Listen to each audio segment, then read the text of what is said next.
வேடூர் அணையில் இருந்து நீர் திறப்பு அதிகரிக்கப்பட்டுள்ளது. இது குறித்து கூடுதல் விவரங்களுடன் இணைகிறார் செய்தியாளர் சிவச்சந்திரன்.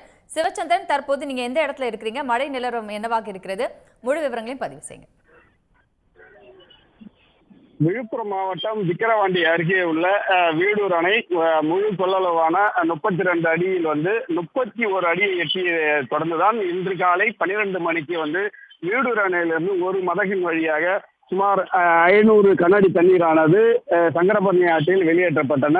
தற்போது பாத்தீங்கன்னா செஞ்சி பகுதியில், அதாவது இந்த வேடூர் அணைக்கு முக்கிய நீர் ஆதாரமாக விளங்கக்கூடிய செஞ்சி சுற்றுவட்டார பகுதிகள் கனமழை பெய்தால் அந்த மழை தண்ணீர் தான் இந்த வேடூர் அணைக்கு வரக்கூடும். தற்போது இன்று மாலை முதல்ல செஞ்சி சுற்றுவட்டார பகுதியில் கனமழை பெய்ததன் காரணமாக இந்த வேடூர் அணைக்கு நீர்வரத்து அதிகரித்துள்ளது. அதாவது வினாடிக்கு 5440 கனஅடி தண்ணீர் வந்து கொண்டிருப்பதால் தற்போது 5779 கனஅடி தண்ணீரானது 7 மதகுகள் வழியாக வெளியேற்றப்பட்டு வருவதால் இந்த சங்கரபரணி ஆற்றில் வெள்ளப்பெருக்கு ஏற்பட்டுள்ளது.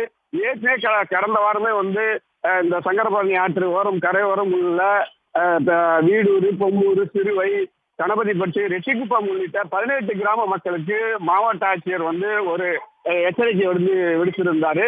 இன்றும் அந்த பகுதியில் அந்த வெள்ள அபாய எச்சரிக்கை விடப்பட்டிருந்தது. கரையோரம் யாரும் செல்ல வேண்டாம் என்று எச்சரிக்கை விடுத்த நிலையில் தான் தற்போது இந்த அணை அதிக அளவு தண்ணீர் திறக்கப்பட்டுள்ளதால் தற்போது அங்கு வெள்ளப்பெருக்கு ஏற்புள்ள காட்சியை நம்மால் பார்க்க முடிகிறது.